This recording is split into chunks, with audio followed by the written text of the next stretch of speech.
श्रोतागण, आज हम आपको एक कथा का श्रवण करा रही हूँ जो सुनने मात्र से आपके जीवन में सुख, संपत्ति और धन की वर्षा होगी। तो चलिए कथा को प्रारंभ करते हैं। माता पार्वती भगवान शिव से कहती है, प्रभु, मैंने देखा है कि पृथ्वी लोक में कुछ स्त्री और पुरुष अपने साथी के साथ प्यार और समर्पण से जीवन गुजारते हैं। अगर आप यह कहानी सुन रहे हैं तो पूरा सुनिए।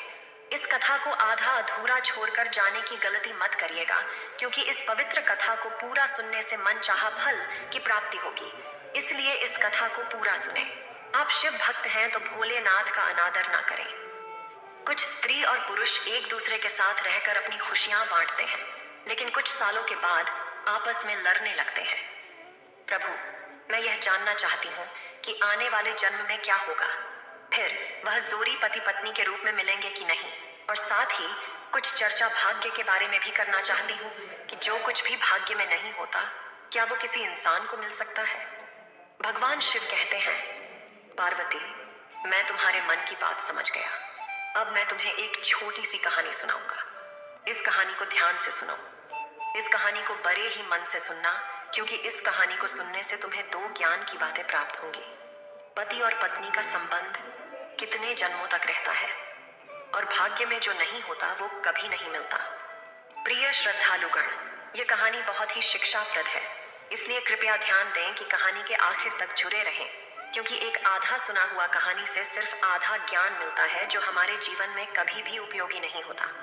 तो चलिए हम कहानी की शुरुआत करते हैं। भगवान शिव ने पार्वती से कहा, एक समय की बात है, एक राजकुमारी थी जिसका नाम रूपमती था, जो पूरी तरह से चरित्रवान थी, जिसकी शादी एक चरित्रवान राजकुमार सौरभ के साथ हुई थी। दोनों ही जीवन का आनंद सुख वैभव के साथ ले रहे थे। धन की कोई कमी नहीं थी, सिर्फ कमी थी तो एक संतान की, जिसको लेकर के रूपमती चिंताग्रस्त रहती थी। समय धीरे धीरे गुजरता गया। एक दिन रूपमती की तबीयत अचानक बहुत खराब हो गई। फिर वो राजकुमार सौरभ से बोली, प्रीतम, मैंने आपकी सारी बात मानी है। मैंने आपकी बहुत सेवा की है और पूजा भी की है, मगर मैं आपको एक खुशी पूरा नहीं कर सकती। वो है संतान को जन्म देने की खुशी। मुझे आभास हो रहा है कि मेरा जीवन कुछ पलों में ही समाप्त होने वाला है। मलाल मत करना मेरे ना रहने के बाद। मेरी यादों के सहारे आप अपना जीवन जीना। मैं आपको वचन देती हूँ, अगले जन्म में फिर आपकी पत्नी बनूंगी। तब मैं आपको संतान की इच्छा अवश्य पूरी करूंगी। और फिर इतना कहकर कि उस रूपमती की मृत्यु हो जाती है। फिर एक दिन सौरभ भी शरीर को त्याग देता है। फिर वो राजकुमार सौरभ एक ऐसे राजा के यहाँ जन्म लेता है जिसकी 100 रानियां थीं, और 100 रानियों के बीच में वो अकेला ही पुत्र था। उधर वो राजकुमारी रूपमती भी एक ऐसे राजा के यहाँ जन्म लेती है जहाँ 100 रानियां थीं, और सब रानियों के बीच में केवल एक ही पुत्री थी। जिस राजा के पुत्र था, उस राजा के पास में एक बहुत ही अक्लमंद और वफादार तोता था। राजा उससे बहुत सारे मामलों में सलाह लिया करता था, और उसकी सलाह वो मानता भी था। बड़ी बड़ी मुश्किल समस्याओं में राजा तोते की सलाह अवश्य लेता था। एक दिन राजा ने उस तोते के पास गया और तोते से कहा, हे तोते, मैं तुम्हें एक बहुत बड़ी जिम्मेदारी सौंपता हूँ जो तुम्हें पूरी करनी है। तो तोता ने कहा, बोलो महाराज, मैं आपके लिए कुछ भी कर सकता हूँ। तो राजा ने कहा, है तोते, तुम तो जानते हो कि मेरा एक ही बेटा है, और मैं अपने बेटे के लिए कैसी बहू चाहता हूँ वह तुमको पता है। तुझे मेरे लिए ढूंढ करके वैसी ही बहू लानी है। राजा ने उस तोते को अपने मन की सारी बात बता दी, बहू कैसी चाहता है। फिर राजा की बात को सुन करके वो तोता राजी हो गया, और फिर तोता ने राजा से कहा, महाराज, आप जिस तरह की राजकुमारी चाहते हैं, आपको जिस तरह की पसंद हो, आप एक पर्चा पे लिख करके और मेरे पैर में वो पर्चा बांध दो, और फिर आगे का काम आप मेरे ऊपर छोड़ दो। मैं वैसी ही राजकुमारी तलाश करके लाऊंगा जैसी राजकुमारी आप चाहते हो। भगवान शिव बताते हैं कि पार्वती फिर तोते की बात सुनकर राजा ने एक पर्चा पर अपने पसंदीदा राजकुमारी के बारे में लिख दिया कि वह कैसी राजकुमारी चाहता है, और उस पर्चे को तोते के पैर में बांध दिया। अब तोता एक पड़ोसी देश में पहुंचा जहां बहुत तेज बरसात हो रही थी, इसलिए उसने एक जंगल में आश्रय लिया। वहां उसको एक पुराना खोखला पेड़ मिला, जहां उसने सोचा कि यह स्थान उसके आराम के लिए बहुत उपयुक्त होगा। जैसे ही तोता उस खोखले पेड़ में जाने के बारे में विचार किया, वहां से एक आवाज आई, तुम अंदर नहीं जा सकते। अगर तुम अंदर गए तो तुम अंधे हो जाओगे। फिर तोता ने इस डरावनी बात को सुनकर खोखले पेड़ में नहीं गया। और वहीं पर एक झूला जिसका एक तार टूटा हुआ था, वहां जाकर बैठ गया और वर्षा थमने का इंतजार करने लगा। बारिश बंद होने के बाद में उसी जगह एक मैना निकली और आकर तोते के पास बैठ गई। फिर दोनों बहुत देर तक बातें करते रहे। इस बीच तोते ने मैना को सारी बात बताई कि वो कहाँ जा रही है। फिर तोते की बात सुनकर के वो मैना कहने लगी, आज की हमारी मुलाकात बहुत ही अच्छी रही। और फिर वो तोते से आगे कहती है कि आप अपने मालिक के प्रति जितने वफादार हैं, मैं भी अपने मालिक के प्रति उतनी ही वफादार हूँ। आप अपने राजा के बेटे के लिए एक ऐसी राजकुमारी की तलाश कर रहे हैं जो उसके अंदर सभी गुण हो, तो मैं भी अपने राजा की बेटी यानी राजकुमारी के लिए ऐसे राजकुमार की तलाश में निकली हूँ जिसके अंदर सारे गुण हो। फिर वो तोता कहने लगा कि हमारे राजा का कहना है कि हम ऐसे घर की राजकुमारी लाएंगे जिस राजा की 100 रानियां होनी चाहिए, क्योंकि हमारे राजा को भी 100 रानियां हैं। तोता ने मैना से यह कह दिया। मैना कहती है, अब हम आपकी बात समझ गए हैं, क्योंकि आपके राजा के पास भी 100 रानियां हैं और हमारे राजा के पास भी 100 रानियां हैं। आपके राजा के पास केवल एक राजकुमार है और हमारे राजा के पास केवल एक राजकुमारी है। आपके राजा का राजकुमार भी सर्वगुण संपन्न है और हमारे राजा की राजकुमारी भी सर्वगुण संपन्न है। तोता को अपने मन की बातें बताई और वहां पर तोता ने राजकुमार की पसंद की बातें सुनाई। फिर तो वह तोता और मैना राजकुमारी के देश में आ गए, क्योंकि तोता मन में यह सोच रहा था कि मेरे मालिक का सपना पूरा हो जाएगा, उनकी इच्छा पूरी हो जाएगी। वह जैसी राजकुमारी चाहते हैं वैसी ही राजकुमारी आज मुझे मिल गई है। इस प्रकार जब तोता और मैना उड़ते हुए राजकुमारी के महल में पहुंचे तो महल के एक नौकर ने उनको देख लिया, तो उन्होंने राजा से जाकर बताया कि महाराज, आपने मैना को जिसका कार्य के लिए भेजा है उसने आपके साथ में बहुत बड़ा विश्वासघात किया है। वो राजकुमार की तलाश में कहीं पर नहीं गई, वो तो एक तोते के साथ घूम रही है। मैंने तोते के साथ घूमते हुए अपनी आंखों से देखा है और आपकी बात तो पूरी तरह से भूल गई है। आपकी आज्ञा का उसने उल्लंघन किया है। इस प्रकार राजा को क्रोध आ जाता है और वो तोता और मैना को दोनों को मारने का हुक्म देते हैं। तोता और मैना को यह बात जानकारी हो गई कि राजा हमें मरवाना चाहता है। यह बात तोता और मैना को समझ में आ गई और फिर मैना तोता से कहा, हमारी जान इस जगह पर खतरे में है, हमें जल्दी इस स्थान से दूर भाग जाना चाहिए। इससे पहले कि राजा हमें मार दें तब हमें यहाँ से भाग जाना चाहिए। हमें जल्दी से इस स्थान को छोड़ देना चाहिए, वरना हम दोनों बिना बात के मर जाएंगे, जैसे कि राजा ने तय किया है। इसके बाद जब तोता और मैना ने सोचा कि वे इस स्थान से दूर जाने वाले हैं तो वे बहुत दूर उड़ कर चले गए। जब राजा के सिपाहियों ने बहुत देर तक खोजते रहे पर वे नहीं मिले, फिर सैनिक वहां से वापस आ गए, क्योंकि उन्हें लगा कि तोता और मैना दूर भाग गए होंगे। अब इधर तोता और मैना ने कुछ दिनों तक इंतजार किया ताकि लोग उनकी बातों को भूल जाएं। फिर कुछ दिनों बाद तोता और मैना वापस महल आए और आकर के तोता राजा के दाएं घुटने पर और मैना राजा के बाएं घुटने पर आकर के बैठ गए। फिर तोता मैना ने राजा से पूछा, आप हमको क्यों मारना चाह रहे थे? हम तो आपके वफादार हैं। आपके महल के नौकर हमसे जलते हैं, इसीलिए उन्होंने आपसे हमारी बुराई की। हम दोनों तोता और मैना बड़ी शान वाले उन राजाओं के नौकर हैं जो अक्लमंद भी है और अमीर भी हैं। हमने आपके साथ में हमेशा वफादारी की है। तोता और मैना अपने मन की बात बताते ही और कहते हैं कि दोनों राजाओं के यहाँ पर 100 रानियां हैं।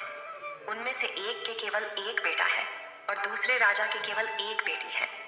जबकि वे राजाएं कभी भी एक दूसरे को नहीं मिले थे। एक राजा को एक ऐसी बहू चाहिए थी जो दूसरे राजा की बेटी जैसी हो और दूसरे राजा को एक वैसा ही दामाद चाहिए था जैसा कि दूसरे राजा का बेटा हो। हम महाराज आपके दोनों दरबारों के नौकर हैं। हम भगवान की कृपा से आपके राज्य के बाहर एक जंगल में मिले थे और अब हम आपके पास इस अच्छी खबर के साथ आए हैं। तोता और मैना ने राजा को समझाया और उन्होंने अपनी मनोबल से राजा को खुश किया। तभी तो तोता ने राजा की ओर अपना पैर बढ़ाया, जिस पर एक पर्चा था जिसमें राजकुमार की पसंद लिखी थी। राजा ने पर्चा पढ़ा और बहुत खुश हुए। पहले उन्हें तोता और मैना पर विश्वास नहीं था, फिर दोनों का एक साथ देख करके राजा को तोता मैना पर विश्वास हो गया।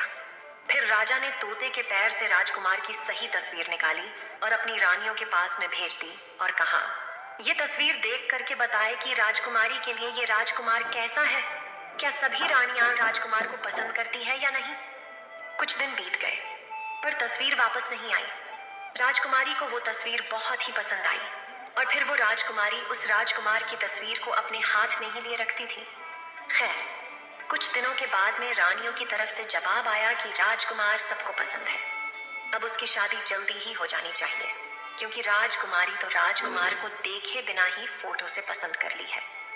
राजा ने तोते से कहा कि तुम अपने राजा के पास ये संदेश पहुंचा दो कि एक राजकुमारी ने पसंद कर लिया है और वह चाहता है कि वे 4 महीने के भीतर शादी के लिए आ जाएं। तोते ने अद्भुत आदर के साथ राजा को प्रणाम किया और फिर अपने देश की ओर उड़ गया। जब उसने अपने राज्य में पहुंचा तो तोते ने राजा को अपनी यात्रा की सारी कहानी बताया। राजा ने खुशी खुशी सुना और मन ही मन सोचने लगा कि आज मेरा सपना पूरा हो गया, और वह राजकुमारी को अपने बेटे के लिए पा लिया। इसके बाद राजा ने तुरंत इस शानदार मौके को शानदार तरीके से मनाने के लिए आदेश दिया। राजकुमार के लिए राजा ने सबसे उत्कृष्ट और विशेष कपड़े बनवाए, घोड़े के लिए शानदार आसन बनवाए गए और सिपाहियों के लिए नए और विशेष वेशभूषा बनवाई गई। बहुत सारे तरह की भेंटें जैसे अनमोल हीरे जवाहरात, बढ़िया कपड़े, मुश्किल से मिलने वाले फल, कीमती मसाले और बढ़िया किस्म के इत्र आदि इकट्ठा किए गए। हर चीज को याद करके राजा ने इकट्ठा किया। महीने जल्दी ही गुजर गए। इतनी तैयारियों में समय कब निकल गया पता ही नहीं चला। शादी की कुछ दिन पहले ही राजकुमार का पिता बीमार पड़ गया और वो मर गया। अब परिवार वालों के लिए यह एक बहुत ही बड़ा धक्का था। राजकुमार को अपना शादी टालना पड़ा, क्योंकि ऐसे समय पर शादी के लिए राजकुमार का जाना अपने पिता का अपमान जैसा करना दिख रहा था। फिर जैसे ही राजकुमार के पिता की मौत का अफसोस का समय बीता, फिर राजकुमार तोते के साथ में राजकुमारी के साथ में शादी करने के लिए निकल पड़ा। उधर राजकुमारी का राज्य कोई ज्यादा दूर नहीं था, इसीलिए राजकुमार तोते के साथ में बहुत जल्दी पहुंच गया और फिर राजकुमार ने अपना डेरा राजकुमारी के महल के पास वाले बगीचे में डाल दिया। अगर राजकुमार उस बगीचे में ना गया होता तो अच्छा होता, क्योंकि वहां उसका तोता मर गया। उस बगीचे के माली ने उस तोते को मार दिया, क्योंकि वो तोता एक खजूर पर बैठकर खजूर को तोड़ रहा था और राजकुमार की तरफ उस खजूर को फेंक रहा था। ये बात माली को रास नहीं आई और उसने तोते को मार दिया। फिर जैसे ही राजकुमार के पास यह मुश्किल आई, उसके कुछ देर बाद ही उसने सुना कि राजकुमारी के पिता ने अपनी बेटी की शादी उसके साथ करने से इनकार कर दिया, क्योंकि उसका पिता मर गया था। अब बगीचे में डेरा डालने के कुछ दिन बाद ही राजकुमारी अपनी पालकी में बाहर जा रही थी तो इत्तेफाक से वही रास्ता उसके सामने आया जिस रास्ते पर वो बगीचा था। उसने बगीचे पर नजर डाली तो वहां राजकुमार को देखा। फिर राजकुमारी उस राजकुमार को पहचान गई, क्योंकि उसकी तस्वीर अभी भी उसके पास में थी। उसने उस समय तो कुछ नहीं कहा और अपनी पालकी ढोने वाले कारों को वापस चलने के लिए कहा, क्योंकि राजकुमारी को अपना प्रेमी मिल गया था। उसी समय उसको सब कुछ बहुत अच्छा लगने लगा। शाम को खाने के समय राजकुमारी ने अपने खाने में से आधा खाना खाया और बचा हुआ आधा खाना राजकुमार की तस्वीर के साथ में राजकुमार को भेज दिया। उसने अपनी नौकरानी से कहा कि वो राजकुमार से कहे कि वो उस खाने को खा ले, और अगर वो ना खाए तो उसमें अपनी उंगली घुसा दे। नौकरानी ने वैसा ही किया। राजकुमार ने खाना नहीं खाया तो नौकरानी ने उसको खाने की प्लेट में उंगली घुसाने के लिए कहा। जब उसने प्लेट में रखे चावल में अपनी उंगली घुसाई, उसने सोचा कि राजकुमारी मुझसे प्यार करती है। ऐसा सोचकर वह अपने हाथ चावल में मिलाए और एक पत्र राजकुमारी के लिए लिखकर उसे नौकरानी के द्वारा भेज दिया। फिर जब राजकुमारी ने वो पत्र पढ़ा तो उसके मन में राजकुमार से मिलने की इच्छा उत्पन्न हुई। उसने रात को अपना घोड़ा तैयार करवाया और उस बगीचे की ओर चल पड़ी जहां पर राजकुमार ठहरा हुआ था। तभी राजकुमारी ने कहा, मैं तुमसे बहुत प्यार करती हूँ और इसीलिए मैं छिपकर तुम्हारे पास आई हूँ। मेरे पिता मुझे तुमसे शादी करने की इजाजत नहीं देंगे। चलो अपना घोड़ा तैयार करो और मुझे अपने साथ अपने राज्य ले चलो, जहां हमारा कोई कुछ नहीं बिगाड़ सकता। तब राजकुमार और राजकुमारी दोनों ही घोड़े पर सवार होकर के राज्य से बाहर की तरफ चल दिए और वो एक ऐसे स्थान पर जा पहुंच गए जहां पर उनकी जान बहुत बड़े खतरे में पड़ गई। वो जीस नगर में पहुंचा। उस जगह पर एक जादूगरनी रहती थी। उसकी भी एक बेटी थी। जैसे ही उसकी बेटी ने राजकुमार को देखा तो जादूगरनी की बेटी उस राजकुमार से प्रेम कर बैठी और उससे शादी करने की सोच ली। अब वो जादूगरनी मन में सोचने लगी कि शादी राजकुमार के साथ कैसे होगी। फिर उसने एक तरकीब सोची। फिर वो जादूगरनी की लड़की अपने मन में विचार करने लगी, आखिरकार मेरी शादी इस राजकुमार के साथ कैसे होगी। फिर उसने एक तरकीब सोची और अपनी माँ जादूगरनी से राजकुमार और राजकुमारी को अपने घर खाने के लिए बुलाने के लिए कहा और फिर अपनी बेटी की बात को मान करके उस जादूगरनी ने राजकुमार और राजकुमारी को अपने घर खाने के लिए बुलाया। जब राजकुमार और राजकुमारी उस जादूगरनी के घर जाकर खाना खाने गए तो जादूगरनी ने राजकुमार को एक कमरे में बुलाया और उसके गले में एक लठ का फंदा डाल दिया। जब फंदा डाला गया तो वो राजकुमार, जो पहले एक इंसान था, एक भैंस के रूप में बदल गया और फिर दूसरे दरवाजे से जादूगरनी ने उस भैंस को घर से बाहर ले जाकर एक सुरक्षित स्थान पर बांध दिया। वहां वो अपनी बेटी के साथ भी था। अब राजकुमारी खाने के बाद अपने राजकुमार को खोजने लगी, लेकिन वो भैंस बन चुका था। उसे कैसे ढूंढती? पूरे दिन वो भैंस थे जो जादूगरनी की बेटी के पीछे घूमते रहते थे। जादूगरनी की बेटी जहां भी जाती वह भैंस उसके पीछे जाता। जादूगरनी की बेटी रात को भैंसे के गले से वो रस्सी का फंदा निकाल देती थी, जिससे वो राजकुमार बन जाता था और भैंसे का रूप खत्म हो जाता था। और जैसे ही सुबह होता था वैसे ही वो रस्सी का फंदा फिर राजकुमार के गले में डाल करके उसे भैंसा बना देती थी और दिन भर उसे बाहर घूमती थी। उधर राजकुमारी को राजकुमार से बिना मिले कई दिन हो गए थे। राजकुमारी पागलों की तरह अपने राजकुमार को ढूंढ रही थी। वो बहुत ही दुखी थी। उसको पता ही नहीं था कि अब वो करे तो क्या करे। आखिरकार राजकुमार उसको छोड़कर कहाँ चला गया। कभी राजकुमारी मन में सोचने लगती कि राजकुमार ने मुझे धोखा दे दिया। कभी सोचती कि मुझे धोखा नहीं दे सकता है, वो मुझे बहुत प्यार करता है, मैं भी उससे बहुत प्यार करती हूँ। कहीं ऐसा तो नहीं किसी ने उसका कत्ल कर दिया हो। उस राजकुमारी ने एक आदमी का रूप धारण किया और उस नगर के राजा के पास गई और उससे अपने मन की बात कही। उधर राजा राजकुमारी की शक्ल, सूरत और बोलने के ढंग से बहुत ही प्रभावित हुआ। फिर राजा ने अपने दरबार में उस राजकुमारी को कोतवाल के पद पर नियुक्त कर दिया। जब वो राजकुमारी कोतवाल बन जाती है, क्योंकि कोतवाल का आना जाना बहुत सारे घरों में होता है, इसलिए उसे बहुत सारे घरों के अंदर बाहर के रहस्य मालूम होते हैं। इस प्रकार वो राजकुमारी कोतवाल बनकर राजा के यहाँ काम करने लगी। समय धीरे धीरे बीतता गया। कई साल बीत गए। फिर एक दिन राजा की मृत्यु हो जाती है। उधर सभी नगरवासी उस कोतवाल को राजा बना देते हैं, क्योंकि उस कोतवाल राजकुमारी का व्यवहार जनता के प्रति बहुत ही अच्छा था। फिर एक दिन उसी नगर से एक व्यक्ति एक भैंसा खरीदने के लिए उस राजा रूपी राजकुमारी के पास आया, तो राजा रूपी राजकुमारी ने उस व्यक्ति का भैंसा खरीद लिया। वो भैंसा बहुत ही काम का था। वो किसी भी खोई हुई चीज को सूंघ करके बता देता था। एक दिन अचानक वो भैंसा कहीं गुम हो गया। फिर तो राजा ने उस नगर में सूचना भिजवा दी कि इस नगर में जितने भी भैंसे हो सबको यहाँ पर इकट्ठा किया जाए। उधर ये सूचना उस जादूगरनी के पास भी पहुंची। अब सभी नगर के राजा के सामने एकत्रित हुए, मगर उस जादूगरनी ने अपना भैंसा, जो कि एक राजकुमार था, उस राजा के दरबार में नहीं भेजा। फिर जब सैनिकों ने राजा रूपी राजकुमारी को जादूगरनी के द्वारा अपना भैंसा नहीं भेजने की बात बताई, तो राजा रूपी राजकुमारी एकदम से भड़क गई और उसने जादूगरनी सहित उस भैंसे को जबरदस्ती बुलवाया। उधर जैसे ही सैनिकों ने उस भैंसे के गले में परी हुई रस्सी को जोर से खींचा, वैसे ही वो रस्सी उस भैंसे की गर्दन से निकल गई और रस्सी गर्दन से निकलते ही वो भैंसा जो था एक राजकुमार के रूप में परिवर्तित हो गया और वह तुरंत उस राजकुमार से मिली। उस जादूगरनी बुढ़िया को पकड़वाकर उस राजा रूपी राजकुमारी ने उसके पास ले जाने में मदद की। तब राजकुमारी ने सभी नगरवासियों से कहा कि उसे अपने राजकुमार से मिलने के लिए एक आदमी के रूप में रहना पड़ा था। मैं एक औरत हूँ, इसलिए आज से आप सभी हमारे राजकुमार को अपना राजा और हमें अपनी रानी मानो। नगरवासी खुश होकर उस राजकुमारी को रानी और उस राजकुमार को अपना राजा बनाने में सहमत हुए। अब उस राजकुमार को राजा बनने का मौका मिला और उस राजकुमारी को रानी बनाने का सौभाग्य प्राप्त हुआ, जबकि उस जादूगरनी बुढ़िया को सूली पर चढ़ा दिया गया और उसकी बेटी को हमेशा के लिए कैद में डाल दी गई। क्योंकि जो जादूगरनी की बेटी थी उसने पूर्व जन्म में अपने पति को झूठा दोष लगा करके एक राजा की कैद में डलवा दिया था, इसीलिए इसे जादूगरनी की बेटी को भी राजा के दंड का सामना करना पड़ा। फिर वो राजा और रानी बनकर के एक दिन घूमने के लिए जाते हैं और जब जंगल से होकर गुजरते हैं तो वो एक पेड़ के पास में आराम करने लगते हैं। वो पेड़ बरसों पुराना था।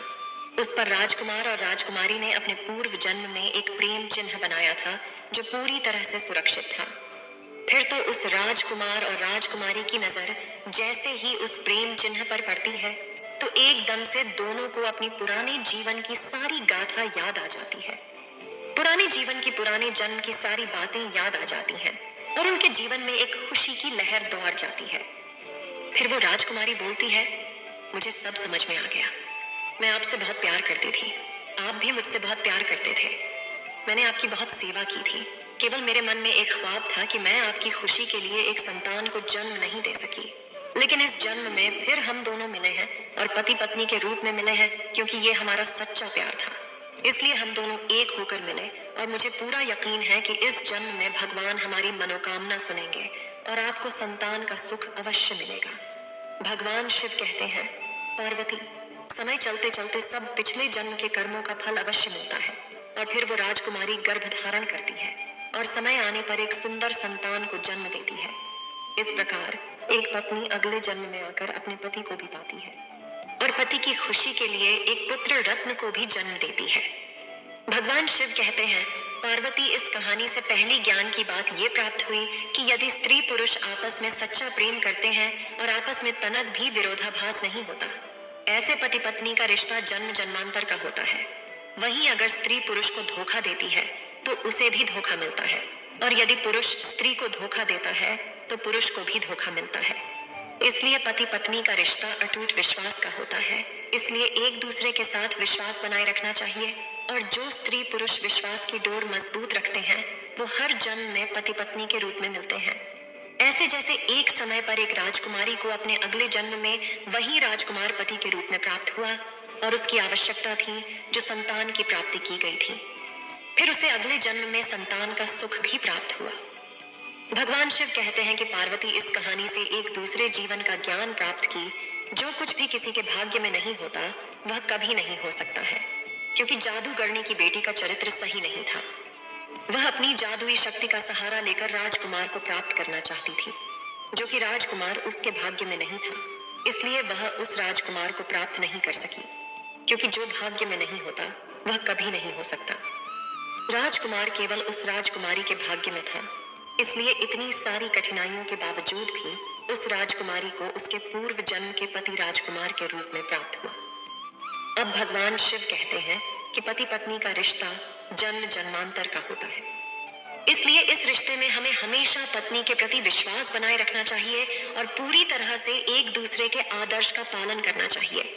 और जो कुछ भी हमारे भाग्य में नहीं होता वह चाहे हम कितना भी प्रयास कर लें, वो हमारे पास नहीं आता। इसलिए कभी भी गलत रास्ते पर न जाने की बजाय सही मार्ग पर चलने की कोशिश करनी चाहिए, अन्यथा हमें गलत परिणाम सहने पड़ सकते हैं। जैसे कि उस जादूगरनी की बेटी को राजा ने हमेशा के लिए कैद में डाल दिया और उसका सारा जीवन जेल में गुजर गया। इस वीडियो को बोलते समय कोई त्रुटि हो तो मैं क्षमा चाहती हूँ। उम्मीद है आप सभी को यह वीडियो अच्छी लगी होगी। अगर आप शिव के सच्चे भक्त हैं तो चैनल को सब्सक्राइब और वीडियो को लाइक करके कमेंट में हर हर महादेव लिख दीजिए।